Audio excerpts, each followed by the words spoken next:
back to my channel. I am Side 7, and actually today I haven't posted on the channel inside of a while, so this is actually my first video probably in a while. You definitely go check out my other channels, Rasan 427. I'll definitely link in the description box below. It should be on my channel as well. You can actually look that up. But today, what I'm actually going to be talking about is actually what I have coming up on my comic book pull list for this week. I believe it's May 15th, Wednesday, this coming Wednesday, and I actually have 4 books I'm super excited about I'll be picking up this week. And actually, first starting off, I want to talk about the House of Brainiac storyline. And I actually have these 2 right here, which I have not read yet. You see, this is actually part 2 of it, but this is Superman number 13, and this is 2.5, the House of Brainiac special. I actually had 1064, but what's coming out this week is actually 1065, so that'll be part 3 of the series. Yeah, it's part 3 of the series. That's 2.5, so it's part 3 of the series. I'm super excited for it. I haven't read these yet, so I definitely got to get into those.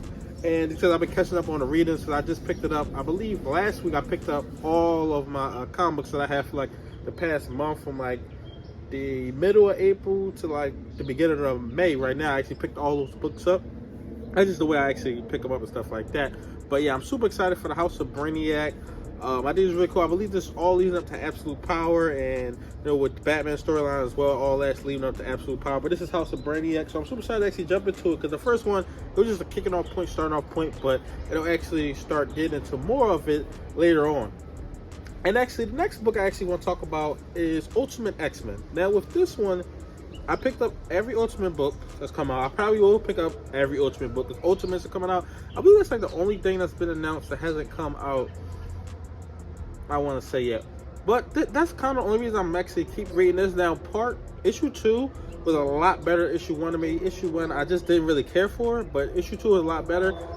I probably would have dropped the series if it wasn't Ultimate, but I just want to collect everything Ultimate, because it's just something new. It's something I could start off with and actually collect everything inside this pocket universe of Marvel. Because it's the 616 and this is Earth 1610, so I can actually collect everything in there, and I think that's really cool that I actually could do that. And so that's probably the reason I'll continue with it. Hopefully it gets better for me. I mean, issue 2 was actually way better for me personally. But just the art style. It's not dialogue heavy at all. It's easy to read through. I can read through it pretty much in a couple minutes, to be honest. It's super easy to read through, but it's probably my least anticipated. It's probably the thing that I probably want to take off my list the most. But I want to probably stick with it, is to have every Ultimate book. Next book I actually want to talk about is actually Amazing Spider-Man Bloodhunt. Now, this is not the Zeb Wells Amazing Spider-Man, which I believe issue 49 just came out, and 50 is about to drop as well, which is like the Return of Green Goblin doing a special oversize.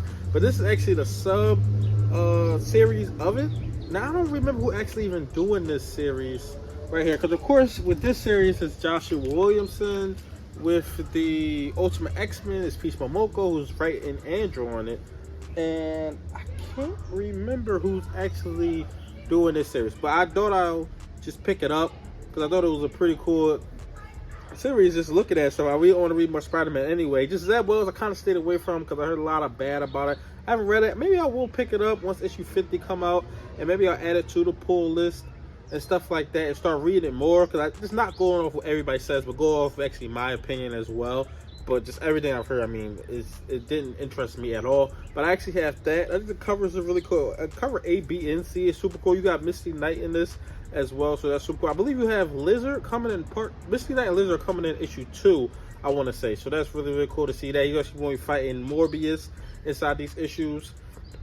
So I think that's really, really cool, really, really awesome. But that's another thing I have on the pull list. And my last thing is next, my most excited thing, my most anticipated. I love everything Ghost Machine is putting out, and it's actually Redcoat. Now, they actually all came out in April the same week. Then they actually split off into different weeks. I believe Geiger came out last week, Redcoat comes out this week, and I believe Rook comes out next week or the week after, something like that. But they actually split it off now as each series is actually going. So that's really, really cool right there. But I really love the first issue. I love the way they add in real life people and how he got his powers are really, really cool. I enjoy all 3 of the books, and this one really surprised me, because this was one that I actually wasn't going to pull. I wasn't even going to read it, to be honest. I was going to read Geiger, because I really enjoyed that. And Rook, I just like the way the character looked, which that actually ended up being my favorite issue 1. And this one was awesome too. I did not expect it. I just didn't have any interest in it. I was like, I read the 80-page Giant, and I'm just like, I read the Ghost Machine special, and there's nothing that interests me but actually reading it. And I love Brian Hitch, and Jeff Johns is fantastic. And you know, I kind of felt the same way. I still haven't read Junkyard Joe. I still have to read that. That's the only thing from Ghost Machine so far that I haven't read. I know they got other stuff coming, which I'm probably not gonna read every last thing that they have. But these big 3 or 4, I don't think Junkyard Joe's come out, but the big 4 they actually have. I haven't read Junkyard Joe, so I definitely got to pick that up and read that. Get that in trade. I probably pick it up for like $15. There's at my local comic shop. When I was getting all of them, he said I want Junkyard Joe, and I was kind of like, I just don't really have any interest in him. He really didn't do anything for me in the Geiger series, but I'll probably end up loving the series because Jeff Johns is one of my favorite writers in comics, period.